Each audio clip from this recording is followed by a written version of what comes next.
Hi everyone, it's Dr. Ramani and welcome back to this YouTube channel on narcissism, difficult relationships, and toxic people in general.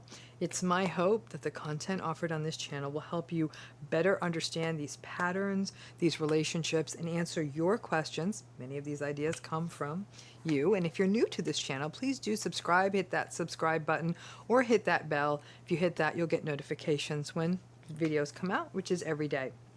So many of you have said to me, or said to us, and said to the comments, what the heck is the difference between a healthy versus a narcissistic relationship? I've been in an unhealthy one for so long, I don't know the difference. So in these little series, we're going to take on all kinds of issues. And in this one, we're going to have this sort of side-by-side descriptions of healthy relationships versus narcissistic ones. Like I said, so many people have reached out and wrote in and tell me, you know what? I'm beginning to realize that half of my problem is that I don't even know what a healthy relationship looks like.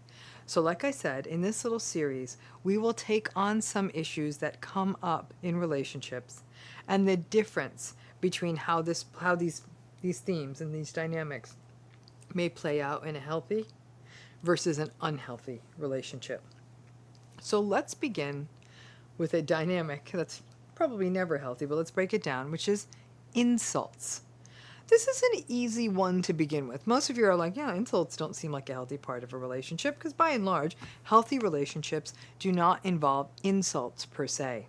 Insults can be anything from a diminishment of someone's abilities, telling someone, yeah, you're a lousy cook, you're a terrible provider, you're the worst present wrapper I've ever seen, whatever an insult would be. You might insult someone as a person. You're the worst. I can't believe I have to be seen with you. I can do better than you. Insults could be about a person's appearance, a person's preferences. The list goes on and on. An insult here is what I'm not talking about good-natured ribbing, like fun jabs at silly foibles ranging from, I don't know, bathroom habits like passing gas to putting strange condiments on food. We know the difference. An insult has edge, it has a sneer, it has contempt. An insult is intended to harm. An insult, here I'm talking about devaluation, dehumanization, making someone feel less than. It doesn't feel funny. You don't want to laugh. It leaves you feeling angry, hurt, not enough, and unsafe. That's insult. And insults, frankly, are the love language of the narcissistic relationship. It's about the narcissistic need to dominate, coupled with the contempt that narcissistic people feel for the people that they need. So by insulting them, it limits any kind of intimacy and any kind of vulnerability, and it also allows the narcissistic person to maintain control, power, and dominance. Now, in a healthy relationship, insults aren't a thing. Good-natured ribbing, for sure. But those little good-natured, playful jabs, those work because a healthy relationship is a safe place. I will say the people closest to me joke about how I think ginger ale and a soak in the bathtub are apparently the cure for everything, and that a grown woman of 55 years of age should not be carrying a backpack and calling it a purse. And I joke with the people who are very close and dear to me how they need to stop watching Lifetime movies and considering a Lifetime movie to be a documentary. And those of you I'm talking about in my life, you know who you are. And we talk about it and we know it makes us smile and laugh and we don't feel hurt. Many times people in narcissistic relationships who face down contemptuous, bleak insults. And that can be coupled with other abusive language like name-calling or lots of abusive use of obscenities. Those folks will try to soft pedal and say, oh, now we only hurt the ones we love. No, we don't. Or people caught in these relationships will say, that's just us being comfortable. In a relationship, you should be able to say anything. Not so sure about that. Over a lifetime of hearing insults, when that happens, it sort of seeps into our emotional DNA and it transforms us.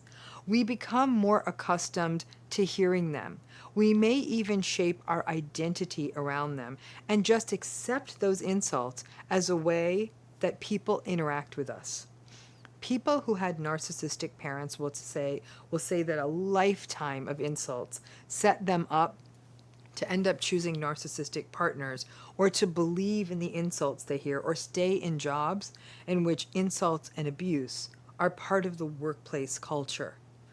Insults are insults, and they are not observed in healthy relationships. In healthy relationships, we may have soft-hearted jokes, and we may notice and comment and giggle about the foibles of the person we love, with the built-in knowledge that we love these people, we keep them safe, regardless of their flatulence, their condiment choices, their ginger ale, their snoring, their TV choices, and their kitchen skills. But if we were ever told it hurt them, we would stop immediately. Insults are psychological daggers.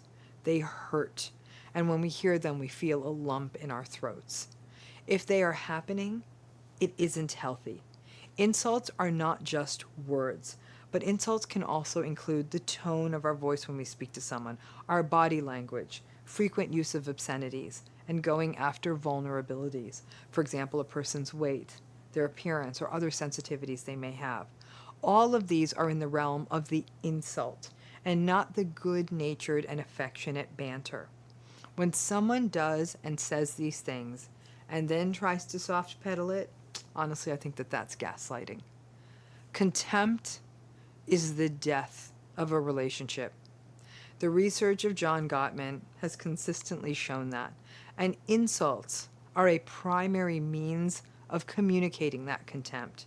And if you feel you have to stay in a relationship characterized by insults, always remember, don't justify those insults to yourself or rationalize them.